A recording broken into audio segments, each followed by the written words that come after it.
A city never truly sleeps, especially when its shadows are filled with whispers of betrayal. Detective Marcus Haynes knew that better than most. The hum of streetlights and the distant wail of sirens were the lullabies of his life. His badge weighed heavy, not just from the responsibility it carried, but from the silent battles fought behind closed doors. Marcus had earned his stripes, not because the department was generous, but because he was relentless. Growing up in the same streets he now patrolled, he understood the nuances of loyalty, power, and survival in ways many of his colleagues couldn't. But trust, that was always tricky. His partner, Detective James Carter, was the kind of cop who could charm his way out of any situation. Sharp-witted with a disarming smile, James was as polished as they came. His reputation for closing cases was impeccable, but his methods often left a lingering doubt in Marcus's mind. They'd been working together for 3 years, a partnership forged by necessity rather than choice. Marcus had always been cautious, careful not to let his instincts be clouded by bias or hearsay. But recently, something had changed. Rumors had started to circulate. Whispers in the precinct, quiet enough to be ignored, but persistent enough to cause unrest. They said James had ties to the very gangs they were trying to dismantle. At first, Marcus dismissed it. After all, he'd seen how easily gossip spread in the force. But then inconsistencies started cropping up. Reports missing details, tips that led to dead ends, and James's uncanny ability to know things he shouldn't. It wasn't until a botched drug raid that Marcus began to truly question his partner. A lead they'd been chasing for months fell apart at the last moment, and James' alibi for a critical lapse didn't quite add up. Marcus couldn't shake the feeling that something was off, but confronting a partner wasn't easy, especially one you shared a squad car and late-night stakeouts with. The tension came to a head on a quiet Wednesday evening. They'd been staking out a dilapidated warehouse on the east side of town, following a tip about a gang meetup. Hours passed, the only sounds the occasional shuffle of rats and the distant rumble of trains. Marcus could feel the unease between them. James was unusually silent, his eyes fixed on the warehouse entrance. "You seem distracted," Marcus finally said, breaking the silence. James shrugged, not taking his eyes off the building, just focused. Focused wasn't the word Marcus would have used. It was more like preoccupied, like James was waiting for something or someone. And then it happened. A sleek black SUV pulled up to the warehouse, its tinted windows masking whoever was inside. Marcus reached for his binoculars, scanning the scene as 2 men stepped out of the vehicle. They exchanged a briefcase with a third man before disappearing into the building. "That's our cue," Marcus said, but James didn't move. Instead, James hesitated, his hand hovering over his radio. "What's the holdup?" Marcus asked, his voice sharper than intended. James shot him a look, his usual charm replaced with something colder, harder. "We need to wait." "Wait for what?" Marcus snapped, his patience fraying. James didn't answer. Instead, he got out of the car and started walking toward the warehouse without a word. Marcus cursed under his breath and followed, his instincts screaming that something wasn't right. Inside the warehouse, the air was thick with the scent of gasoline and damp concrete. The faint hum of machinery echoed in the background. Marcus kept his hand on his holster, his eyes scanning every shadow. James moved with purpose, his steps deliberate as if he knew exactly where to go. And then Marcus saw it, a brief exchange between James and one of the men from the SUV. It was quick, almost imperceptible, but unmistakable. A nod, a glance, a signal. "James," Marcus said, his voice low and firm. "What the hell is going on?" James turned to him, his face a mask of calm. "Trust me, Marcus. I've got this under control." But Marcus didn't trust him, not anymore. Before he could press further, the sound of footsteps echoed through the warehouse. The gang members were coming their way. Marcus barely had time to react before James grabbed his arm, pulling him into the shadows. "Stay quiet," James whispered, his grip firm. For a moment, Marcus considered breaking free, confronting his partner right then and there. But the footsteps were getting closer, and the risk was too great. He stayed put, his mind racing. Who was James really working for? The department? The gangs? Or was there something else at play? The gang members passed by, their voices fading into the distance. Marcus exhaled, his breath shaky, but his relief was short-lived. Because as they stepped out of the shadows, Marcus caught sight of something he couldn't ignore, a message scrawled on the wall in bold, red letters. Trust in no one. And suddenly, Marcus realized the betrayal he feared might not be coming from James at all. Marcus couldn't take his eyes off the message on the wall. The bold red letters looked fresh, the paint still wet and glistening under the faint flicker of the overhead light. His gut twisted. It wasn't just a warning. It felt personal, almost as if whoever had written it knew he would see it. The words stayed in his head, growing louder with every second. Trust no one. James stepped forward and scanned the area, his movements calm and measured. Marcus's eyes flicked to him, trying to decipher his partner's expression, but James gave nothing away. Let's move, James said in a low voice, motioning for Marcus to follow. Marcus hesitated. He wanted to demand answers, to call James out right there in the dim, eerie silence of the warehouse. But the message on the wall seemed to mock him, reminding him how fragile the situation was. If James was involved in something dirty, pushing him now could make things worse. And if he wasn't, well, Marcus wasn't ready to burn the bridge just yet. The two moved deeper into the warehouse, the tension between them thicker than the musty air. Every step felt heavier than the last, the floor creaking beneath their boots. Marcus couldn't shake the feeling that they were being watched. As they turned a corner, Marcus caught sight of a makeshift office at the far end of the warehouse. Its door hung slightly ajar, and a faint glow of light spilled out. James quickened his pace, but Marcus grabbed his arm. Hold on, Marcus whispered, his voice tight. What's the plan here? James glanced at him, his expression unreadable. The plan is we see what's inside and figure out our next move. Marcus shook his head. This doesn't feel right. That SUV, the message on the wall, none of this adds up. You want to tell me what's really going on? James stared at him for a long moment, his jaw clenched. For a brief second, Marcus thought he might finally get some answers, but then James shook him off and kept walking. Stay here if you want, James said over his shoulder. I'll handle it myself. Marcus cursed under his breath and followed. He wasn't about to let James out of his sight. When they reached the office, James pushed the door open with his shoulder. The room was small and cluttered, with papers and maps spread across a desk in the center. A single lamp cast long shadows across the walls. Marcus scanned the room, his eyes landing on a corkboard covered in photos, notes, and red string connecting various points. What the hell is this? Marcus muttered, stepping closer. The photos were of known gang members, city officials, and, his stomach dropped, several police officers. Some faces were crossed out with red X, while others had question marks scribbled next to them. And there, in the corner of the board, was a picture of James. Care to explain this? Marcus asked, his voice low but sharp. James didn't answer. Instead, he picked up one of the papers from the desk and scanned it, his brow furrowing. James, Marcus snapped, stepping closer. Talk to me. Before James could respond, a loud crash echoed from somewhere in the warehouse. Both men froze, their hands instinctively reaching for their guns. Stay behind me, James said, his voice steady. Marcus bristled at the command, but nodded, his instincts kicking in. Whatever was happening, they couldn't afford to let their guard down. The sound of footsteps grew louder, accompanied by low voices.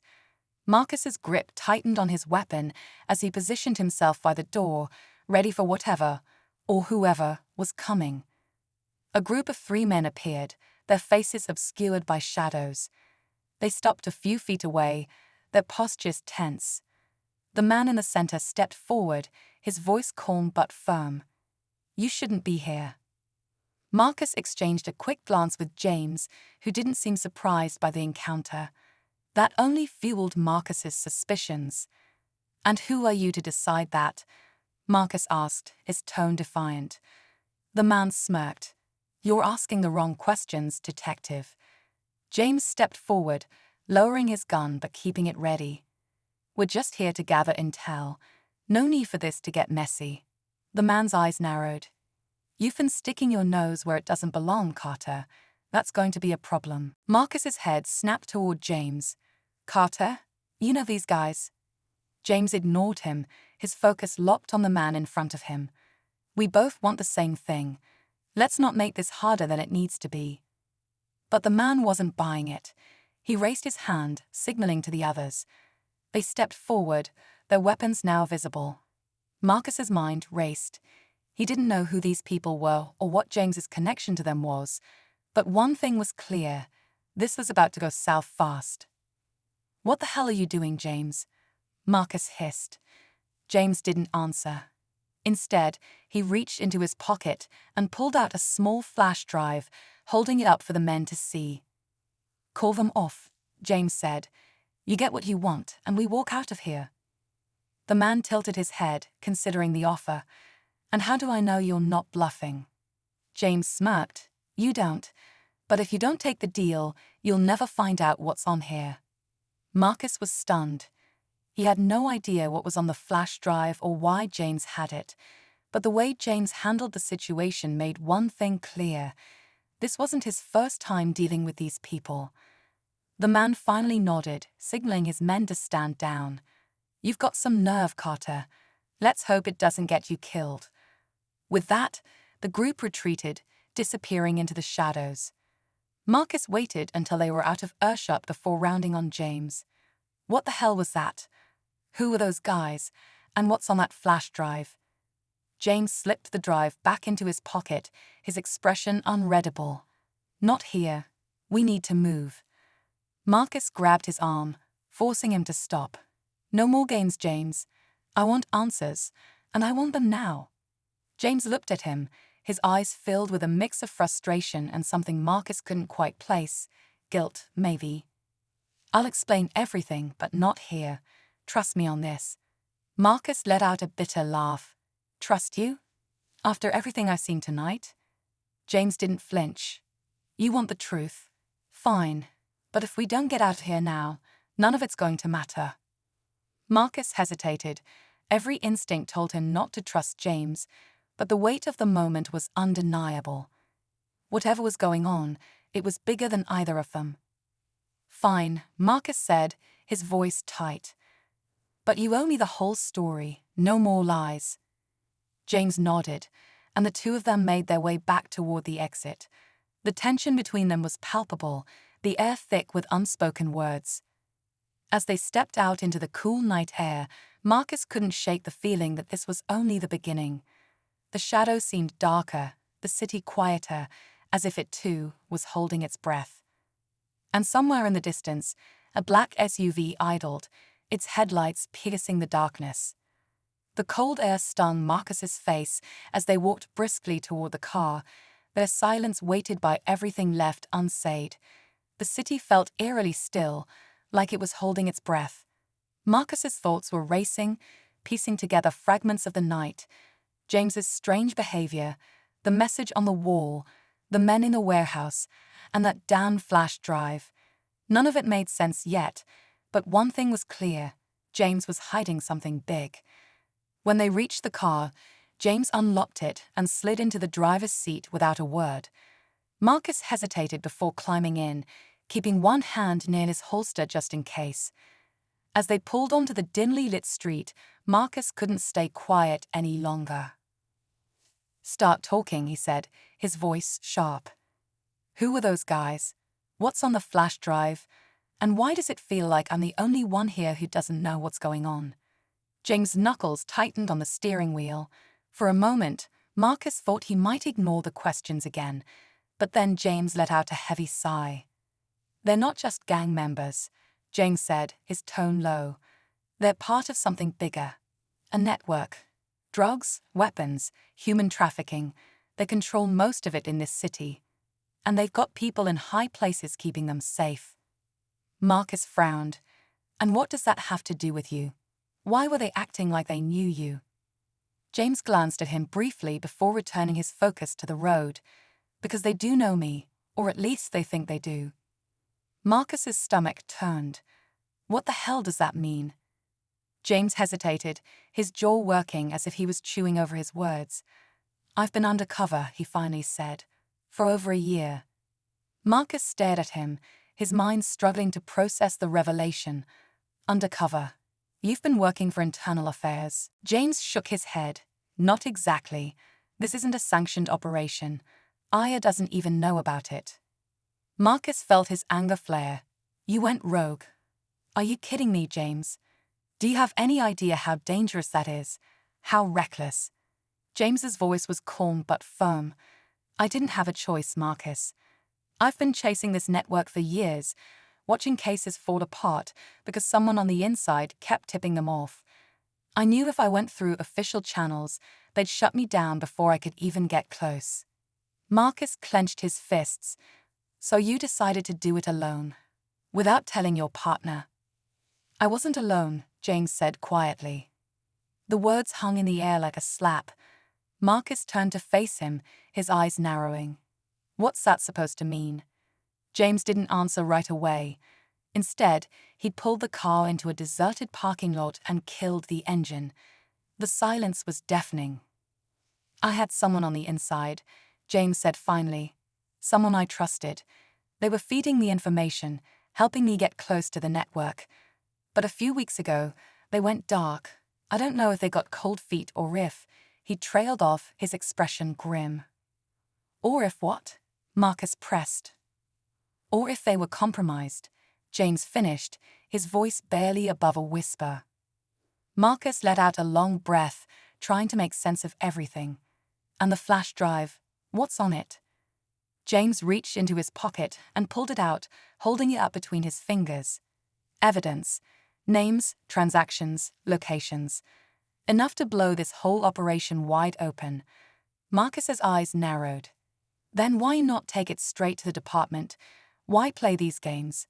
James looked at him, his gaze steady. Because I don't know who I can trust anymore. That's why I didn't tell you. I couldn't risk it. The words stung more than Marcus expected. He wanted to be angry, to lash out, but deep down he understood. The corruption James was describing wasn't new.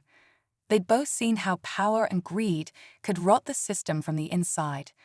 But hearing it laid out like this, knowing how far James had gone to fight it, made Marcus question everything he thought he knew about his partner. Before Marcus could respond, headlights flashed across the parking lot. A sleek black SUV rolled to a stop at the far end, its engine purring softly. Looks like we've got company, Marcus said, his hand moving instinctively to his gun. James didn't move. Stay calm. Let's see what they want. Marcus shot him a disbelieving look. Are you serious? After everything that's happened tonight, you want to just sit here? James met his gaze, his expression unreadable.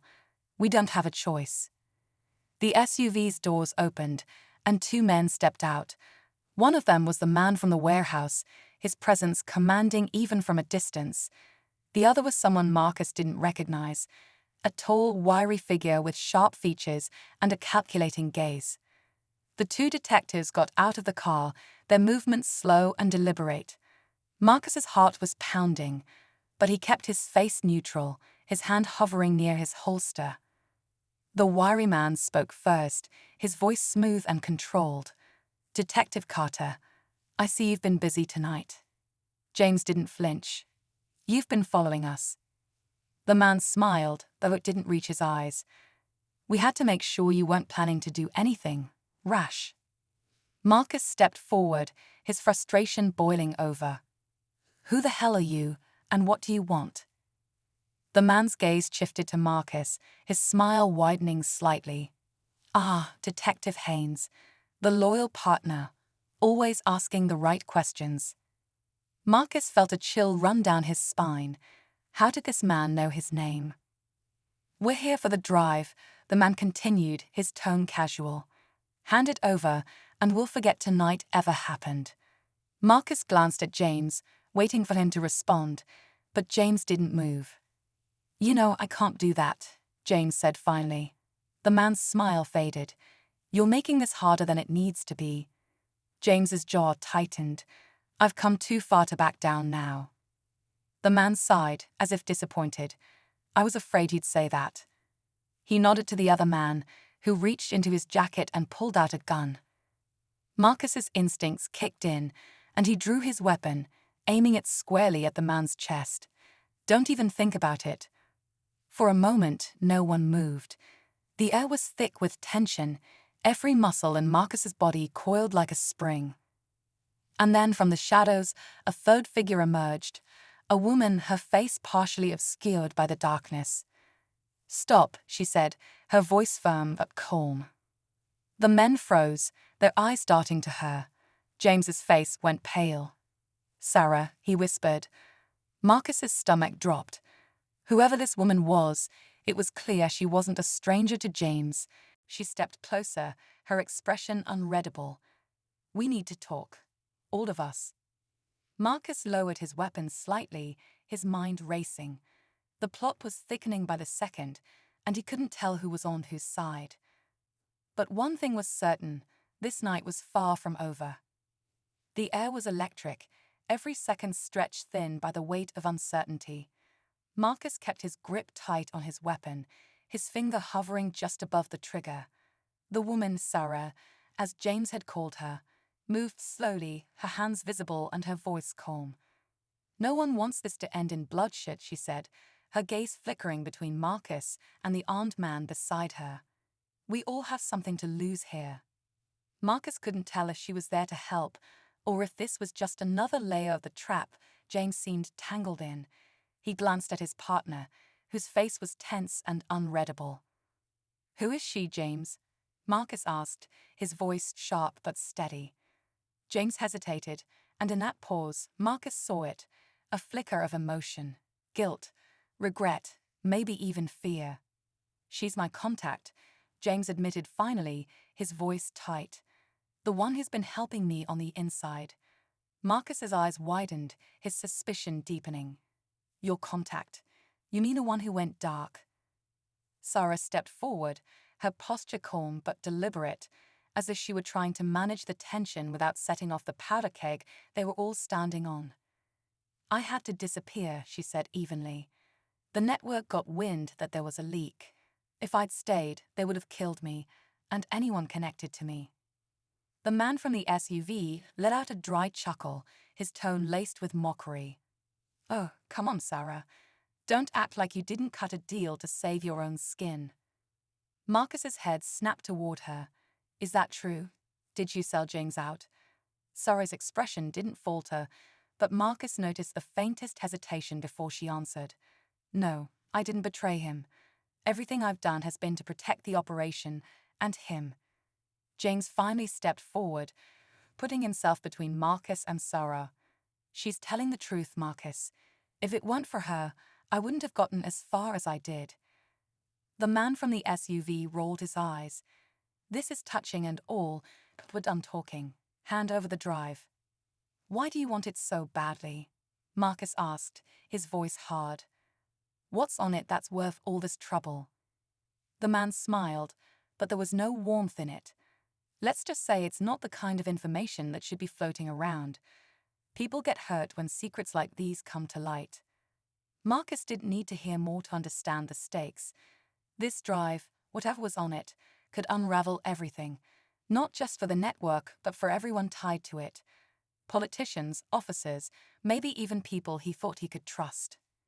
James took a step forward, his hand gripping the flash drive in his pocket. "You want it so badly," he said, his voice low and steady. "Come and take it."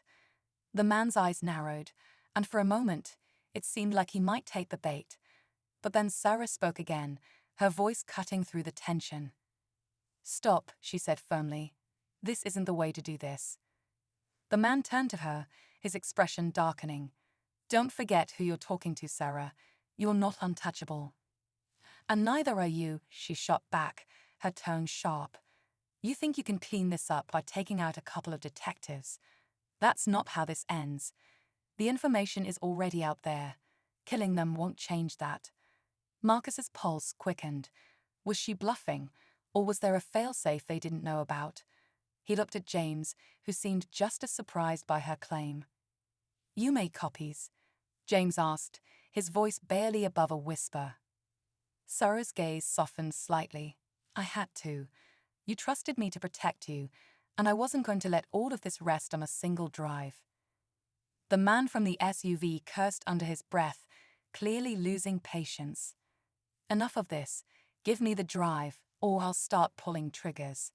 Marcus shifted his stance, his finger brushing the trigger of his gun. His instincts were screaming at him that this was about to spiral out of control. Don't do anything stupid, Marcus said, his voice level but firm. You think taking us out is going to solve your problems. All it's going to do is bring the entire department down on your heads. The man sneered. You really think your department is clean, detective? Half the people you work with are in our pocket. James didn't answer, his eyes fixed on the approaching vehicle. The car slowed as it neared, then came to a stop a few yards away. The driver's door opened, and a figure stepped out, silhouetted against the headlights.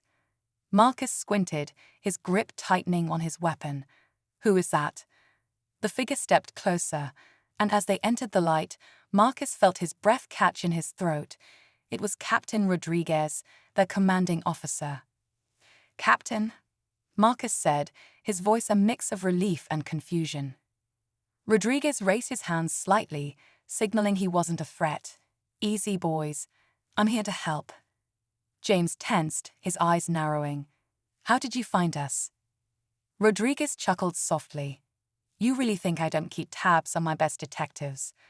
Come on, Carter. Give me some credit. Something about his tone made Marcus uneasy. He glanced at James, whose expression was unreadable, then back at Rodriguez. What are you doing here, Captain? Marcus asked. Rodriguez's smile faded, his expression turning serious. I know what you've got, Carter, and I know what's at stake. You think I'm going to sit back and let this city burn because of one damn flash drive? James stepped forward, his voice cold. This city's already burning, Captain. I'm just trying to put out the fire. Rodriguez shook his head, his gaze hard. You don't understand, Carter. This isn't just about the network. This goes higher, much higher. You think you're doing the right thing, but you have no idea what you're up against. Marcus felt a sinking feeling in his chest. What are you saying, Captain? Rodriguez looked at him, his expression almost pitying. I'm saying you're out of your depth, Haynes. There are forces at play here that you can't even begin to understand. James took another step forward, his fists clenched. If you're here to stop us, you're wasting your time. Rodriguez sighed, pulling a small device from his pocket. I'm not here to stop you, Carter. I'm here to give you a choice. He pressed a button on the device, and a low beeping sound filled the air. Marcus's eyes darted around, searching for the source, until he spotted a small red light blinking on the underside of their car. What the hell is that? Marcus demanded, his voice rising. Rodriguez's expression didn't waver. A tracker, and a failsafe. If you don't hand over the drive, this car goes up in flames. You, me, and anyone else who gets in the way. James's face darkened, his body coiled with tension. You're bluffing. Rodriguez met his gaze, his eyes cold. Try me. The air was thick with tension, the seconds ticking by like hours.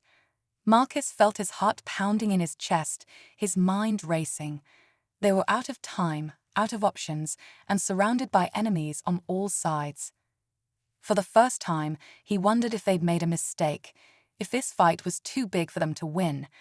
But as he looked at James, who stood tall despite the danger, and Sarah, whose eyes burned with quiet determination, Marcus felt a flicker of hope. They weren't backing down. Not now, not ever. The silence between them stretched taut as the blinking red light on the car's underside seemed to pulse louder in Marcus's mind. His grip on his weapon tightened, but he knew pulling the trigger wouldn't solve anything. The tension felt like a wire about to snap. James took a slow step forward, his voice calm despite the storm brewing around them. "You're not going to do this, Rodriguez. If you wanted us dead, you wouldn't be standing here talking. So what's the real play?" Rodriguez's jaw tightened, his eyes narrowing.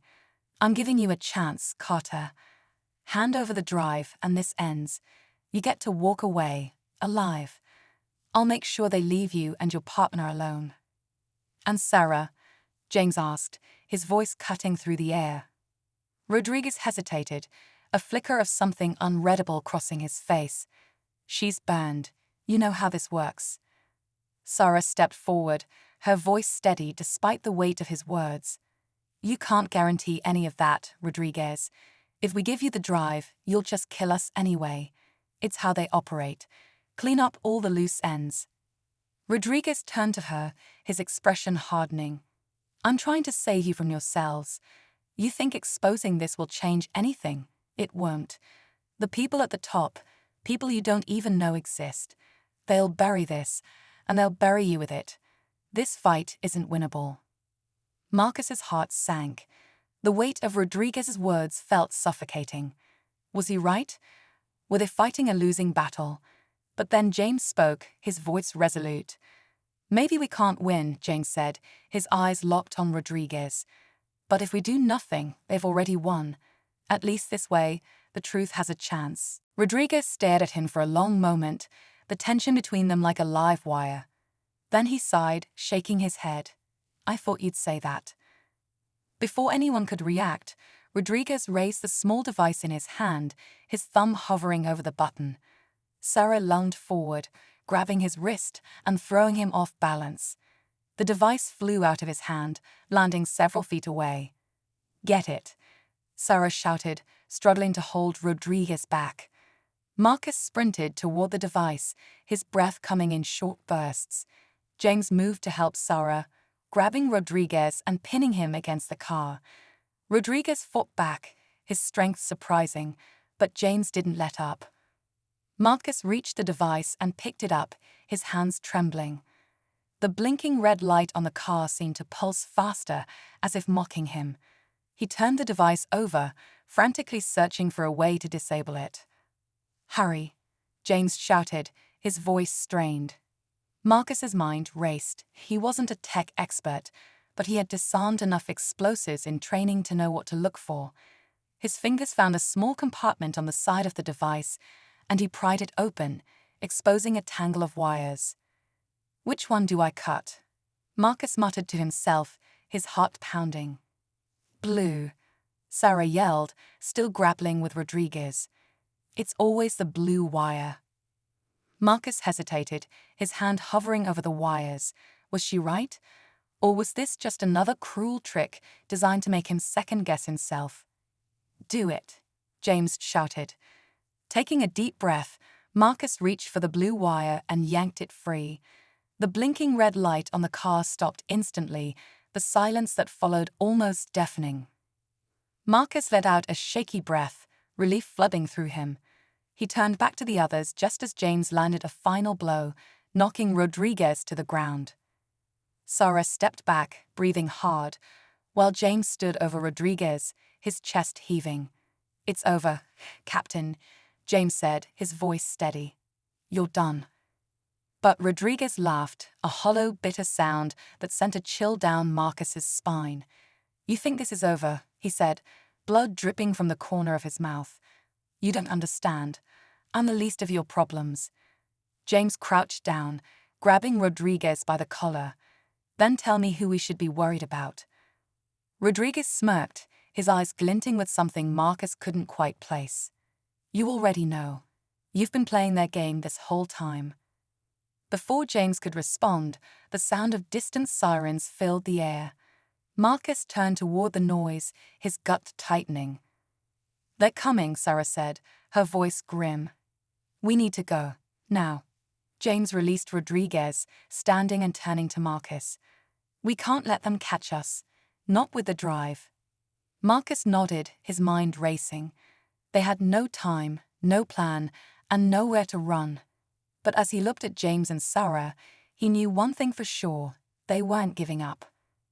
They piled into the car, leaving Rodriguez lying in the dirt.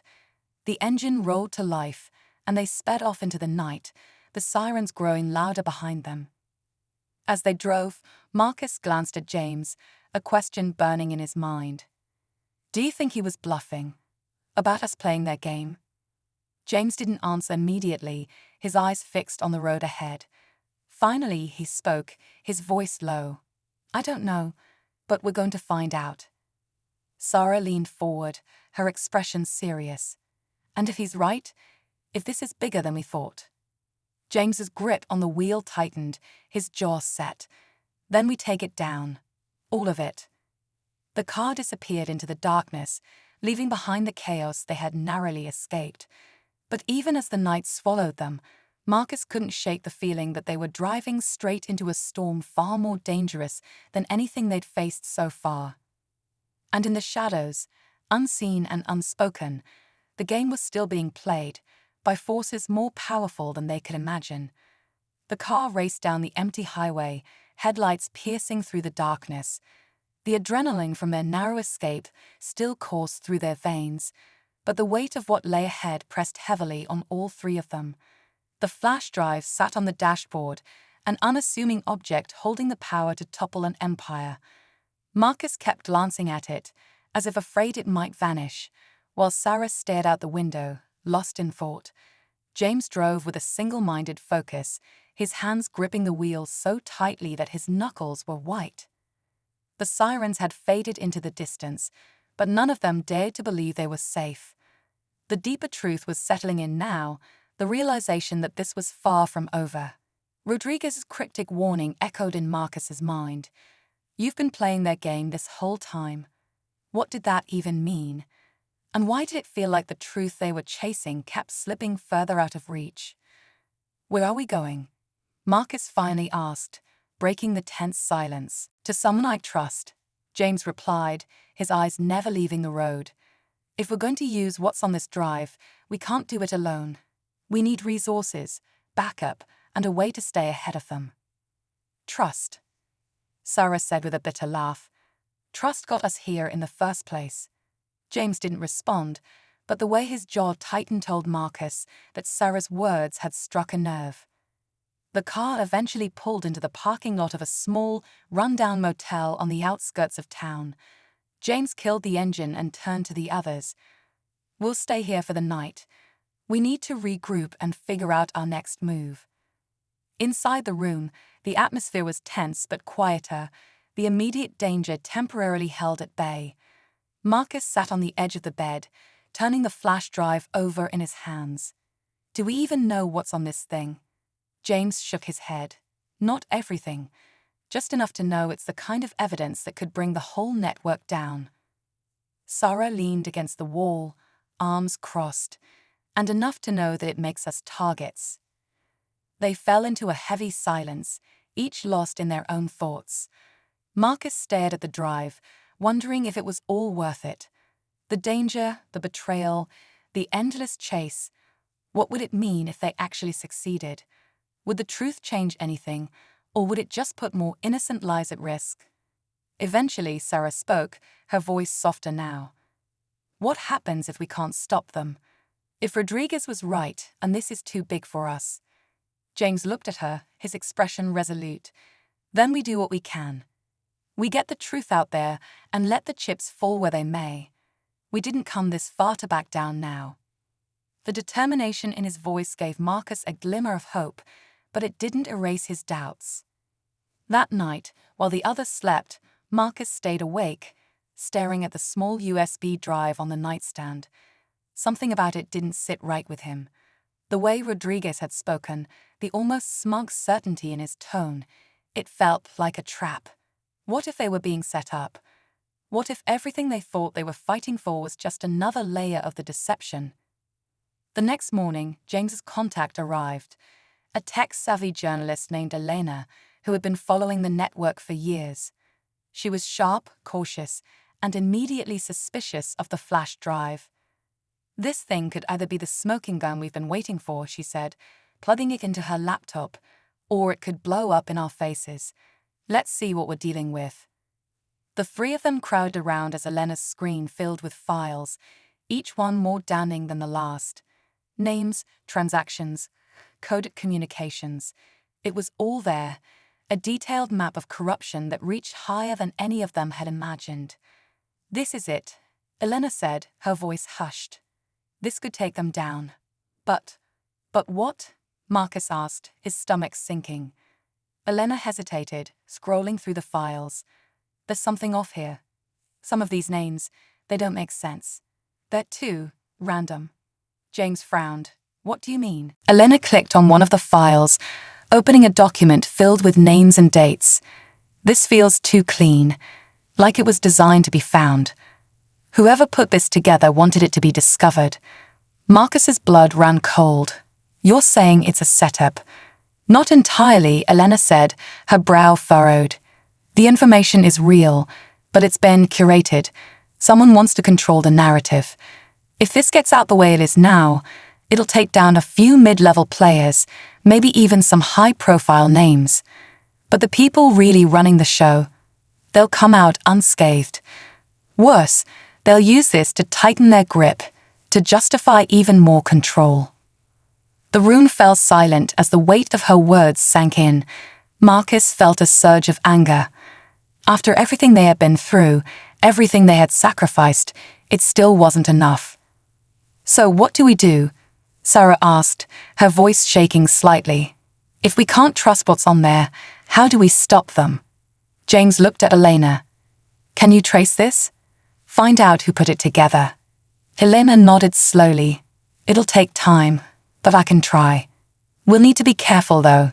Whoever made this will be watching." The next few days were a blur of tension and fear as Elena worked tirelessly to uncover the truth. James, Marcus, and Sarah stayed low, constantly looking over their shoulders, knowing that every moment they spent in the open increased the risk of being found. Finally, Elena called them back to her safe house. Her face was pale, her hands shaking slightly as she showed them what she had found.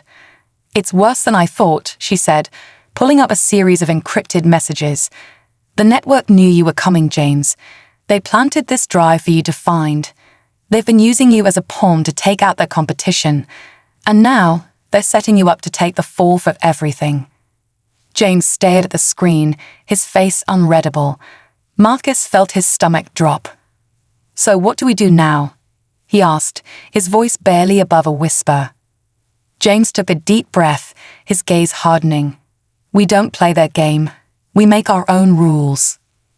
Over the next few weeks, they worked with Elena to piece together the full picture, digging deeper than the drive's curated files allowed. They found connections, patterns, and evidence that hadn't been meant for them to see, and when they were ready, they released it, not to one outlet, but to dozens. The fallout was immediate and chaotic. Protests erupted, investigations were launched, and people at every level of the network were exposed. It wasn't a clean victory, far from it. Some of the worst players slipped through the cracks, and the system fought back with everything it had. But for the first time, the people had a chance to see the truth, and for Marcus, James, and Sarah, that was enough. As they sat in a quiet diner weeks later, watching the news coverage of the latest arrests, Marcus felt a sense of peace he hadn't known in months. "We did it," he said, looking at James. James nodded, but his expression was somber. "It's not over. Not really, but it's a start." Sarah raised her coffee cup in a small toast to starting something. They clinked their mugs together, a quiet moment of victory in a world still shrouded in shadows. And as they left the diner and stepped into the uncertain future, they knew one thing for sure: they had chosen the truth, no matter the cost.